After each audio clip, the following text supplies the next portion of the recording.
somebody carrying over-bloated wage bill, somebody employing relations and so on. Because productivity doesn't matter. It's question of right. It's question of my access to the national resources. These are some of the issues confronting national resource issue. When we talk about how do we track, it's getting there, sir. As we didn't have BVN before, we have BVN today. Now, the national identity number is coming, without which you will not be able to do anything.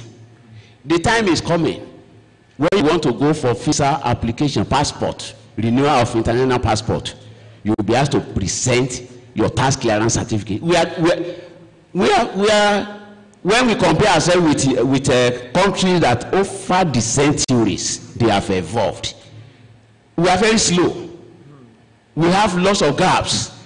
We have those that are even undermining policies, but I believe we are moving, and someday somehow we will get there. My final comment is still back to union. The union leader kept referring to our workers in the civil service, our workers in the civil service. Do you know one of the tragedies of our national minimum wage laws, acts of National Assembly, which is applicable to the entire country? It says, both in the private and public sector. And I keep asking, who is monitoring that of the private sector? And that's why I gave an example that in the banking industry, the banks are not unionized.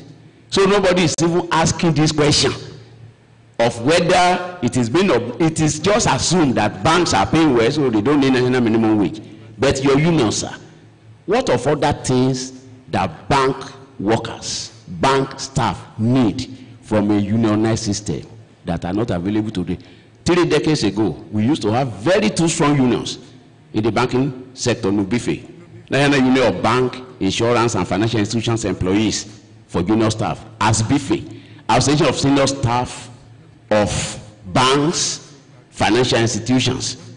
We don't have it today. And there is no organized forum for them to discuss their welfare. So should union agitation, union activism be limited to the public sector? Because we feel public sector as something that belongs to all of us. So we need to fight it out. And all of us need to see, how fair policies emanating from the public sector. And that's why I raised the question. Who takes care? Who protects the unprotected? The man on the street, the artisans, and so on and so forth. Now, by your presentation, workers, employees in the private sector, who fights for them? Most of them, in some of the big-time industries, Chinese companies, I'm not afraid to say this, the facts are there, Lebanese companies, Indian companies in Lagos, some still pay far. There are some that pay 10,000, 15,000 per month. And if you see how they train these workers, some working close to furnace, in steel industry, some in so capital intensive kind of industries, and they are paying this peanut. Who is fighting for them? Please expand your scope, expand your coverage. Some of those hapless Nigerians that also earn salaries, but they are not in the public sector, they are in the private sector. They need your activism to help them, if that is the only way. But what we are saying is, and that is my final position, the minimum wage legislation as it is today is a charade. It's not working. Somebody criticized national or minimum wage law or minimum wage legislation generally as an unfunded mandate. What there are sanctions there? Has any state or any public servant been sanctioned in Nigeria for refusing to adhere to the provisions of the national minimum wage legislation? I am not aware. So that's why I said that it's being observed in breach. So we need a kind of restructuring, but the restructuring I I'm talking about that can take us away from this kind of a disconnect is the restructuring of our fiscal federalism template. And that's why I ask so many questions. What can we do to help the states to access more revenue? What can we do to help the local government to access more revenue? What can we do to block leakages? What can we do to correct the kind of unfair access the minority few have to our national purse? And the activism mentions what is happening at the National Assembly and so on and so forth. What can we do? That's the kind of restructuring in the area of revenue allocation, restructuring in the area of resource control, not restructuring as to break Nigeria into 3 or into 4 countries or so on and so forth. Because each country, by the time it becomes a country, will replicate all these problems again. But how can we control our fiscal federalism template so that the man on the street will feel the impact of that restructuring? And that is the only way I think we can control the malaise that we have observed. Let's put our hands together again for him. I call on Dr. Awolowo to come and cap up his discussion on those questions that have been raised. Let's put our hands together for him as he comes forward. Thank you, sir. Let me say this. Most of the comments are not really questions, but they are just suggestions. I want to start from the issue of what can monetary policy do. There are 2 things we are discussing here. The discussion here is coming from the angle of what we call supply side. When you look at monetary policy, usually it is demand side response framework. There is what we call accommodating monetary policy. There's nothing the monetary authority can do to what is going to be responses to increase in minimum wage. But the monetary authority can come up with what is known as accommodating monetary policy to cushion whatever effect that is coming out from reaction to minimum wage increase. Professor Oladeji said it's like we are looking at minimum wage issue as a bad, as not too good issue. That is not the issue here. I said it clearly. I said there are benefits of minimum wage that can be maximized, and there are side effects of minimum wage that can be minimized. So it is a two-way, it is a two-edged sword. So yes, there are welfare effects from minimum wage, but then how do we minimize the side effects? I think that is what should be the concern of every stakeholder. And to the people here, I had the privilege of working with federal government as far back as 2011. We worked on parameters for setting political office holders' remuneration. There, we laid out several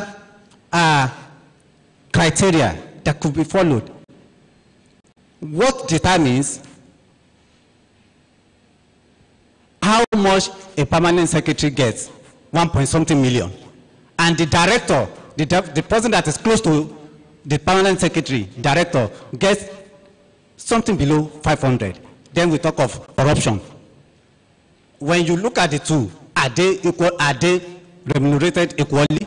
What is the service that the permanent secretary is bringing on board?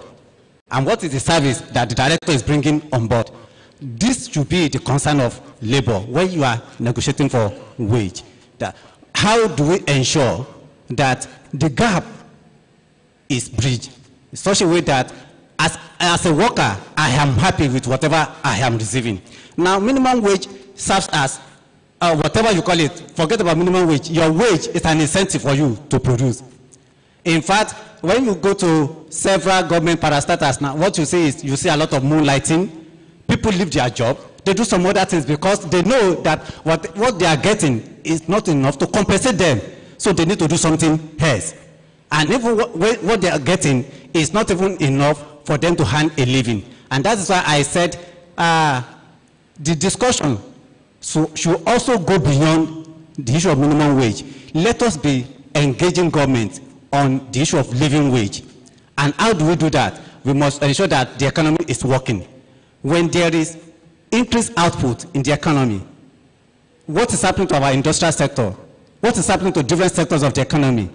When the economy is doing fine, automatically, as I said, certain indices in the economy will adjust. And then this, whatever amount is being paid as wage, will be able to sustain workers.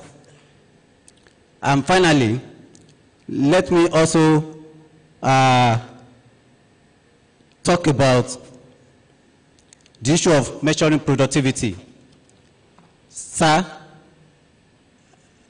how do we measure the productivity of an engineer that goes to the field and works just for, without stop, 3 days, maybe on the field, and then for the rest of the week, the person is not working, is relaxing. And then you now take another person who is just an ordinary civil servant that works for 8 hours every day and then works for complete 5 days. If you put the two of them side by side, which of them will you say is more productive?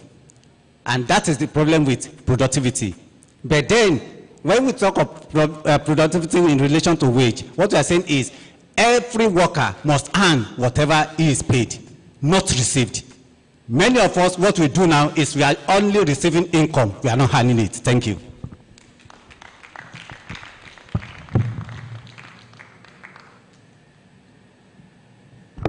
Thank you very much, Dr. Folawiwo.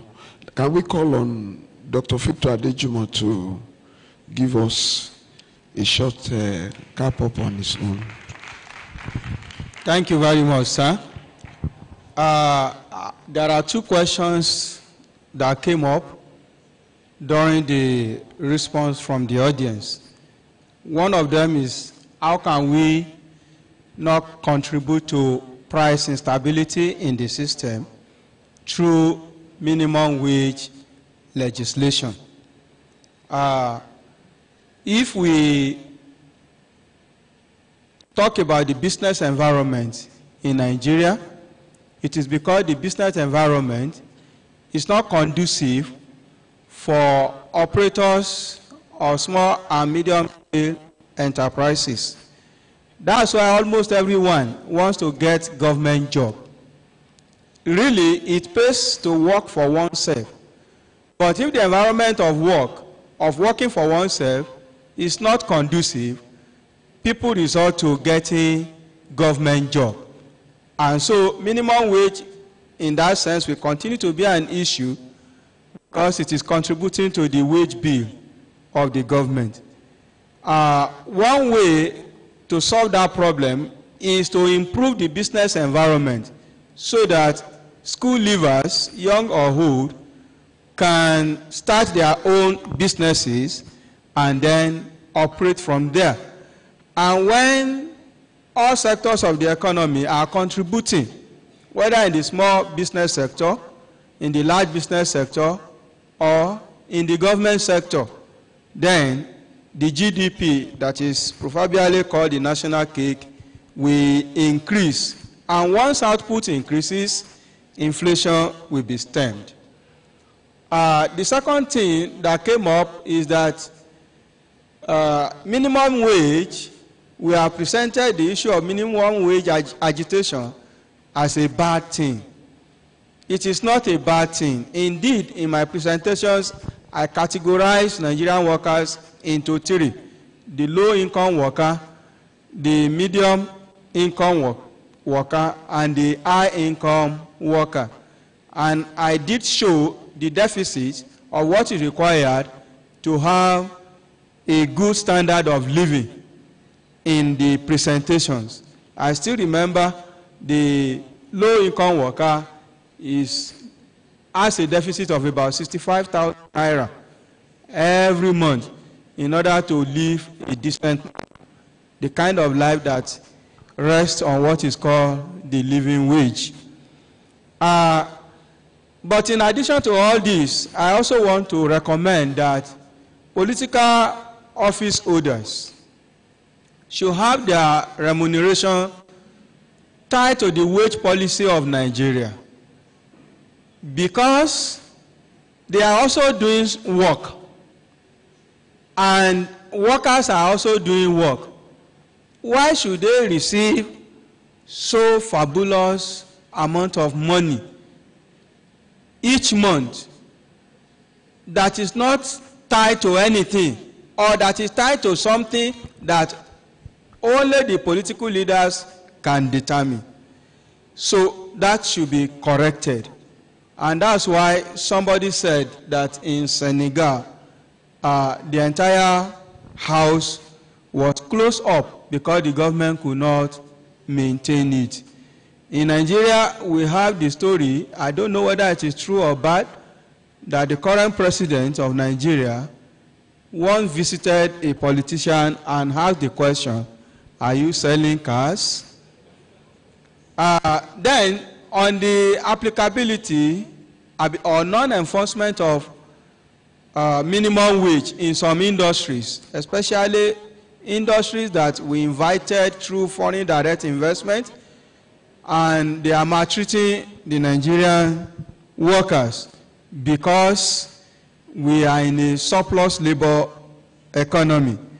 I think government should see to the means of enforcing minimum wage in these places. And along the discourse, the issue of fiscal federalism also came up. Well, fiscal federalism, even when it is resolved in the favor of states, I want to say that minimum wage issue will still continue. In the US, that is running close to true federalism, minimum wage issue is an issue there. In Australia, it is an issue. In Britain, it is an issue. So whether it is a military form of government, a unitary form of government, or a federal form of government, minimum wage is a constant issue, because there will always be the group of workers that need protection from the wage that the market determines. That would be my submission. Thank you very much, Professor Adebayo. Yeah. At this point, I want to, on behalf of Ife Development Policy Network, appreciate our distinguished speakers who made out time to be here, some all the way from Lagos, from Ibadan, to make that brilliant presentation to us. Also, I'd like to appreciate the labor leaders that are here in the house, though at the beginning it appeared you were not recognized. We were devastated with the fact that the NSC president couldn't make it as he has promised. So I want to recognize all the labor leaders in the house. Can you wave your hand to me? We appreciate your presence. The Lord bless you. And we want you to make it a day with the network, because this is going to be a continuous process, that will be going on in the university, because it's going to be a platform for the university to lend its voice to the framing of development policy within the country.